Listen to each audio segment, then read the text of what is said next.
اعوذ باللہ من الشیطان الرجیم بسم اللہ الرحمن الرحیم والحمد للہ رب العالمین۔ آپ سب تمام ناظرین کی خدمت میں سلام پیش کرتا ہوں۔ آج ہم اس سلسلے کو آگے بڑھاتے ہیں۔ اس سے پہلے صرف آپ کی توجہ نماز کے واجبات کی طرف دلوانا چاہوں گا، کیونکہ ہم انہی واجبات کو آپ کی خدمت میں ان کا ترجمہ آپ کی خدمت میں پیش کر رہے ہیں تاکہ ہم سب نماز کو توجہ کے ساتھ حضور قلب کے ساتھ ادا کر سکیں۔ نماز کے مختلف واجبات بتائے گئے ہیں، کہیں پر تھوڑا بہت اختلاف بھی ہے، لیکن ہم جو ایسے واجبات جو تقریباً سب علماء قبول کرتے ہیں وہ آپ کی خدمت میں پیش کرتے ہیں، جن میں سب سے پہلے نیت ہے، پھر تکبیرۃ الاحرام ہے۔ نیت میں بتاتا چلوں کہ لازمی نہیں ہے کہ آپ زبان سے ادا کریں، آپ دل میں ارادہ کریں، وہی آپ کی نیت ہے۔ تکبیرۃ الاحرام ہے، تکبیرۃ الاحرام کے بعد قیام متصل برکوع ہے، یعنی رکوع سے پہلے آپ نے تھوڑی دیر قیام کر کے پھر آپ نے رکوع میں جانا ہوتا ہے، پھر رکوع ہے اور پھر سجدے ہیں۔ یہ ضروری 5 واجبات ہیں کہ اگر انسان بھول کر بھی ان کو ادا نہ کرے تو نماز باطل ہو جاتی ہے۔ پھر اس کے بعد جو ایسے واجبات ہیں کہ اگر انسان بھول جائے اور نماز ادا کر دے ان کے بغیر تو اس میں تھوڑی بہت چھوٹ ہے، لیکن مختلف احکام ہیں، انشاءاللہ وہ آپ علماء سے مزید رجوع فرمائیں گے یا توضیح المسائل سے۔ اس میں قرات ہے، مثلا سورتوں کی قرات، اس میں ذکر ہے، مختلف جو اذکار نماز ہیں وہ سارے کے سارے اس میں شامل ہوتے ہیں۔ اس میں موالات ہے کہ آپ نے کوئی بھی رکن کے 2 رکنوں کے درمیان میں آپ نے بہت زیادہ فاصلہ نہیں دینا ہے۔ اس میں ترتیب ہے، آپ نے ترتیب کے ساتھ ساری نماز پڑھنی ہے، مثلا ایسا نہیں ہو سکتا آپ پہلے سجدے کر لیں اور بعد میں رکوع کر لیں۔ اور آخر میں اس میں تشہد ہے کہ وہ پڑھنا بھی یعنی ضروری ہے، اور تشہد کے بعد سلام۔ یہ آپ کی خدمت میں ارکان نماز، یہ واجبات نماز بتانا ضروری بھی تھا تاکہ آپ کے ذہن میں ہو کہ ہم کن چیزوں کو یہاں پہ بیان کر رہے ہیں اور کیا کیا چیزیں نماز میں ضروری ہیں۔ تو آج ہم ان صورتوں کے بعد، ان سورہ الحمد اور باقی صورتوں کے بعد آگے بڑھتے ہیں، جس میں سب سے پہلے رکوع کا ذکر ہے۔ رکوع میں سبحان ربی العظیم وبحمدہ ایک بار پڑھنا ضروری ہے، یا اس کے بدلے میں آپ سبحان اللہ سبحان اللہ سبحان اللہ 3 بار پڑھ سکتے ہیں اور آپ کی نماز صحیح ہے۔ تو سبحان اللہ کا مطلب یعنی سبحان یعنی پاک ہے وہ ذات۔ کون سی ذات؟ اللہ، یعنی پاک ہے اللہ کی ذات۔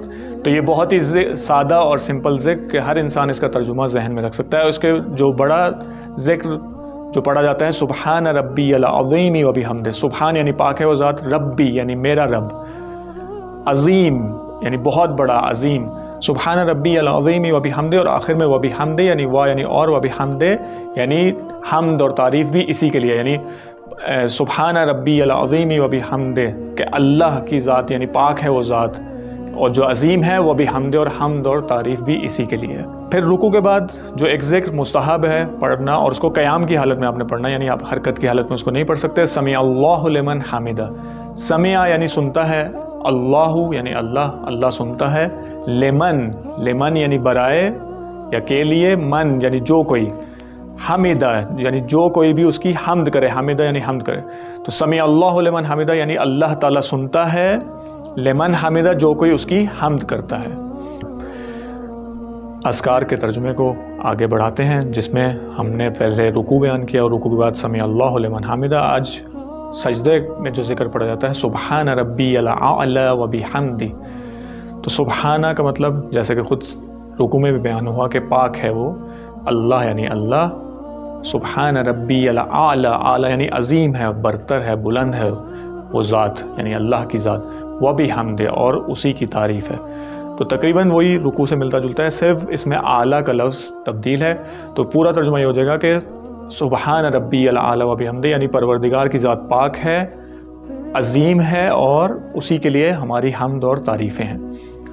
اور رکوع اور سجدے کے بعد مستحب ہے کہ آپ صلوات بھی پڑھیں، جو کہ بہت ہی مستحب ذکر ہے، اور اسی طرح جیسے رکوع میں بیان کیا تھا، سجدے میں بھی آپ سبحان ربی الاعلی کی جگہ پہ 3 دفعہ سبحان اللہ سبحان اللہ سبحان اللہ بھی پڑھ سکتے ہیں، اور وہ اس ذکر کی جگہ پہ کفایت کرے گا اور آپ کی نماز صحیح ہوگی۔ پھر جب آپ، کیونکہ جیسا کہ آپ سب کو معلوم ہے کہ ہم نماز میں 2 سجدے ایک رکعت میں واجب ہوتے ہیں، تو جب آپ پہلے سجدے سے اٹھتے ہیں تو مستحب ہے کہ انسان استغفر اللہ ربی واتوب الیہ کا ذکر پڑھے۔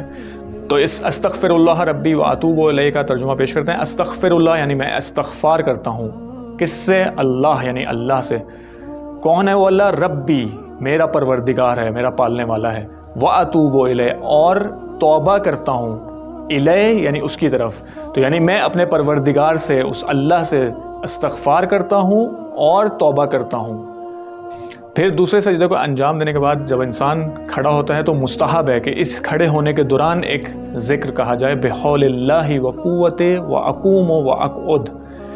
اس کا ترجمہ بھی آپ کے سامنے پیش کرتے ہیں۔ بحول اللہ یعنی بحول، بے یعنی میں سے، حول یعنی قوت ارادے، کس کی قوت ارادے سے؟ اللہ، بحول اللہ۔ و قوت، دوبارہ وہی تقریباً حول کے معنی میں ہی قوت بھی ہے کہ اس کی قوت اور اس کی دی ہوئی طاقت سے کیا کرتا ہوں میں، اس کی قوت اور اس کی دی ہوئی طاقت سے۔ اقوم و اقعد، اقوم یعنی میں قیام کرتا ہوں، و اقعد یعنی میں بیٹھتا ہوں۔ بحول اللہ و قوت و اقوت یعنی میں اس خدا کی دی ہوئی قوت و طاقت سے کھڑا ہوتا ہوں اور قیام کرتا ہوں اور بیٹھتا ہوں۔ جب آپ 3 رکعتی اور 4 رکعتی نماز ادا کر رہے ہوں تو تشہد کے بعد آپ اس ذکر کو پڑھ سکتے ہیں۔ وہ ذکر کیا ہے؟ سبحان اللہ والحمد للہ ولا الہ الا اللہ واللہ اکبر۔ تو آئیے اس ذکر کے ترجمے کی طرف بڑھتے ہیں۔ سبحان اللہ، اس کا جو پہلا رکن ہے، سبحان یعنی پاک ہے اللہ، یہ ذکر جیسا کہ آپ کو معلوم ہے کہ رکوع اور سجود میں بیان ہو چکا۔ والحمد للہ، تمام تعریفیں، وا یعنی اور تمام تعریفیں کس کے لیے ہیں؟ اللہ کے لیے۔ ولا الہ الا اللہ، ولا الہ نہیں ہے کوئی معبود، الہ یعنی معبود یعنی کوئی معبود نہیں ہے، الا اللہ سوائے اللہ کے۔ واللہ اکبر جو کہ اس کا آخری اور چوتھا رکن ہے، اور اللہ سب سے بڑا ہے۔ سبحان اللہ والحمد للہ ولا الہ الا اللہ واللہ اکبر یعنی پاک ہے وہ ذات، تمام تعریفیں اللہ کے لیے ہیں۔ ولا الہ الا اللہ، اور صرف معبود اللہ کی ذات ہے۔ واللہ اکبر، اور وہ اللہ سب سے بڑا ہے۔ تو یہیں پہ آج کی قسط کو ختم کرتے ہیں۔ انشاءاللہ اگلی قسط میں آپ کی خدمت میں دیگر اذکار کے ساتھ آپ کی خدمت میں حاضر ہوں گے۔ والسلام علیکم ورحمۃ اللہ وبرکاتہ۔